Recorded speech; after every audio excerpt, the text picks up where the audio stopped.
کہ زخم پر زخم کھا کے نکلے ہیں ہم اگر مسکرا کے نکلے ہیں، سر جھکانے کا حکم جب آیا۔ سنیں گے دوستو عمران پرتاپ علی کی نظم۔ اس سے پہلے بتا دیں دوستو، کابینٹ منتری سنجے نشاد کے قافلے کا پرتاپ گھر کے پاس ایکسیڈنٹ، اسپتال میں بھرتی۔ چلے گئے سنتے عمران پرتاپ علی کی نظم۔ تو آپ سے گزارش ہے ویڈیو کو لائک کیجیے اور چینل کو ضرور سبسکرائب کیجیے۔ کہ زخم پر زخم کھا کے نکلے ہیں ہم اگر مسکرا کے نکلے ہیں۔ بڑے دن بعد ملاقات ہو رہی ہے۔ ادھر ڈائز پہ بھی جو لوگ کھڑے ہیں پوری رات بالکل ایسے کھڑے ہیں جیسے آج کل اڈوانی جی کھڑے رہتے ہیں چپ چاپ۔ تھوڑا سا آپ سب کی بھی شرکت ہو اس مشاعرے کو، مشاعرہ آخری لمحوں میں اور تھوڑا بہتر بنا دیں گے۔ پوری رات بہت اچھا مشاعرہ ہوا ہے۔ کہ زخم پر زخم کھا کے نکلے ہیں ہم اگر مسکرا کے نکلے ہیں، سر جھکانے کا حکم جب آیا،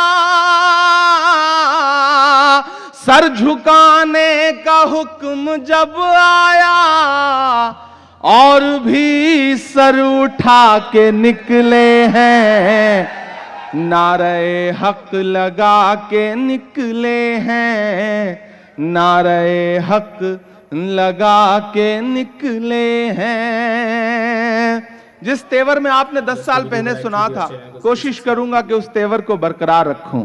کہ زخم پر زخم کھا کے نکلے ہیں ہم اگر مسکرا کے نکلے ہیں، سر جھکانے کا حکم جب آیا، اور بھی سر اٹھا کے نکلے ہیں، نعرہ حق لگا کے نکلے ہیں۔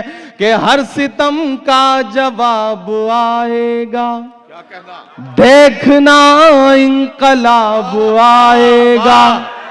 تیار رہیے گا، ہر ستم کا جواب آئے گا، دیکھنا انقلاب آئے گا۔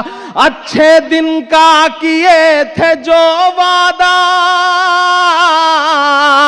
اچھے دن کا کیے تھے جو وعدہ، ان کا دن بھی خراب آئے گا، ان کا دن بھی خراب آئے گا۔ تھوڑی کمزور تالیوں سے سنا ہے مجھے لگتا ہے۔ مجھے لگنا چاہیے کہ میں اسی پربنی میں کھڑا ہوں جسے آج سے 10 سال پہلے سجو لالہ صاحب سچ میں اس پورے دیار میں، پورے مراٹھواڑہ میں جو عزت، جو محبت سجو لالہ صاحب نے اپنی زندگی میں کمائی تھی، ایسے بہت کم لوگ پیدا ہوتے ہیں، برلے لوگ پیدا ہوتے ہیں۔ اللہ انہیں کروٹ کروٹ جنت نصیب کرے۔ میں پھر سے پڑھتا ہوں کہ دیکھنا انقلاب آئے گا، ہر ستم کا جواب آئے گا، اچھے دن کا کیے تھے جو وعدہ، ان کا دن بھی خراب آئے گا۔ جھوٹ کے حاکموں کے چہرے پر آئینہ ہم دکھا کے نکلے ہیں، نعرہ حق لگا کے نکلے ہیں۔ کہ سچ کا نعرہ بلند کرتے ہیں، جھوٹ کو ناپسند کرتے ہیں، جھوٹ کو ناپسند کرتے ہیں، سچ کا نعرہ بلند کرتے ہیں۔ حاکم وقت سے عداوت ہے، حاکم وقت سے عداوت ہے، وہ ہمیں کم پسند کرتے ہیں، وہ ہمیں کم پسند کرتے ہیں۔ ہم تو نکلے ہیں مسکراتے ہوئے، آج کل چہرہ دیکھیے ان کا، کہ ہم تو نکلے ہیں مسکراتے ہوئے، اور وہ تل ملا کے نکلے ہیں، نعرہ حق لگا کے نکلے ہیں، نعرہ حق لگا کے نکلے ہیں۔ بہت شکریہ، بہت محبتیں، آپ نے بہت اچھے سے سنا۔ مجھے لگا کہ ہاں آپ تھوڑا سا آپ उस मूड में हैं कि आपको अपने हिसाब से, अपने दिल से कुछ सुनाया जा सकता है। नाज़रीन, इमरान प्रतापगढ़ी की नज़्म सुनने के बाद आप अपनी राय में क्या कहना चाहते हैं वो नीचे कमेंट बॉक्स में ज़रूर बताएं। हज़रत उक़बा बिन आमिर रज़ियल्लाहु अन्हु रिवायत करते हैं कि रसूलुल्लाह सल्लल्लाहु अलैहि वसल्लम ने इरशाद फरमाया, जो शख्स गुनाह करता है फिर नेक अमाल करता रहता है, इसकी मिसाल उस शख्स की है जिस पर एक तंग ज़दा हो, जिसने उसका गला घोट रखा हो, फिर वो कोई नेकी करे जिसकी वजह से इस जर्रा की एक कड़ी खुल जाए, फिर दूसरा कोई नेक अमल करे जिसकी वजह से दूसरी कड़ी खुल जाए। इसी तरह नेकियां करता है और कड़ियां खुलती रहती है, यहाँ तक कि पूरी जर्रा खुलकर ज़मीन पर आ पड़े। फ़ायदा मुराद यह है कि गुनाहगार गुनाहों में बंधा हुआ होता है और परेशान रहता है। नेकियां करने की वजह से गुनाहों का ईंधन खुल जाता है और परेशानी से दूर हो जाती है। हज़रत अब्दुल्लाह बिन अब्बास रज़ियल्लाहु अन्हुमा फरमाते हैं कि जब किसी कौम में माल गनीमत के अंदर खयानत खल्लम खुल्ला होने लगे तो उसके दिलों में दुश्मन का राब डाल दिया जाता है। जब किसी कौम में ज़िना आम तौर से होने लगे तो उस पर अमवात की कसरत हो जाती है। जब कोई कौम नाप तौल में कमी करने लगे तो उसका रिज़्क़ उठा लिया जाता है, यानी इसके रिज़्क़ में बरकत ख़त्म कर दी जाती है। जब कोई कौम फ़ैसलों के करने में नाइंसाफ़ी करती है तो इनमें खून रेज़ी फैली जाती है।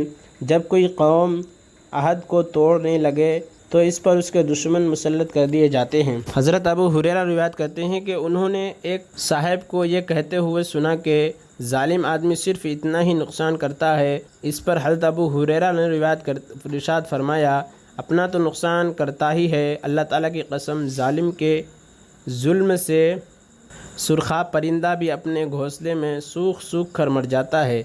जुल्म का नुकसान ख़ुद जालिम की ज़ात तक महदूद नहीं रहता, इसके जुल्म की नहुसत से किस्म किस्म की मुसीबतें नाजिल होती रहती है। बारिशें बंद हो जाती है, परिंदों को भी जंगल में कहीं दाना नसीब नहीं होता और बिलाखिर वो भूख से अपने घोंसलों में मर जाते हैं। हज़रत आयशा रज़ियल्लाहु अन्हा फरमाती हैं कि जब नबी करीम सल्लल्लाहु अलैहि वसल्लम बीमार हुए और आपकी तकलीफ़ बढ़ गई तो आप सल्लल्लाहु अलैहि वसल्लम ने दूसरी बीवियों से इस बात की इजाज़त ली कि आपकी तीमारदारी मेरे घर में की जाए। उन्होंने आप सल्लल्लाहु अलैहि वसल्लम को इस बात की इजाज़त दे दी। फिर जब नमाज का वक्त हुआ तो रसूलुल्लाह सल्लल्लाहु अलैहि वसल्लम दो आदमियों का सहारा लेकर मस्जिद जाने लगे। इस तरह निकले कि कमज़ोरी की वजह से आप सल्लल्लाहु अलैहि वसल्लम के पाँव ज़मीन पर घिसट रहे थे।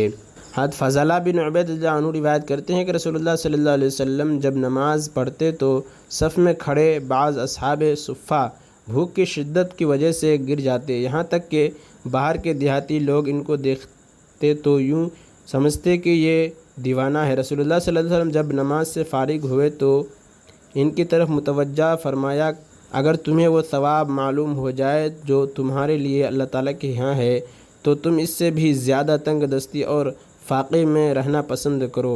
हज़रत फ़ज़ला फरमाते हैं कि मैं इस दिन आप सल्लल्लाहु अलैहि वसल्लम के साथ था। हज़रत अबू सईद खुदरी रज़ियल्लाहु अन्हु रिवायत करते हैं कि रसूलुल्लाह सल्लल्लाहु अलैहि वसल्लम ने इरशाद फरमाया, जमात से नमाज़ पढ़ने का सवाब 25 नमाज़ों के बराबर होता है। और जब कोई शख्स जंगल बयाबान में नमाज़ पढ़ता है और उसका रुकू सजदा भी पूरा अदा करता है, यानी तस्बीहात को इत्मीनान से पढ़ता है, तो उसका नमाज का सवाब 50 नमाज़ों के बराबर पहुँच जाता है।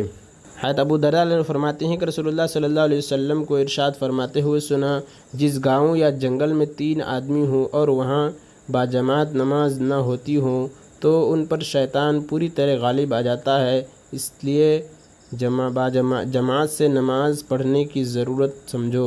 भेड़ या अकेली बकरी को खा जाता है और आदमियों का भेड़िया शैतान है।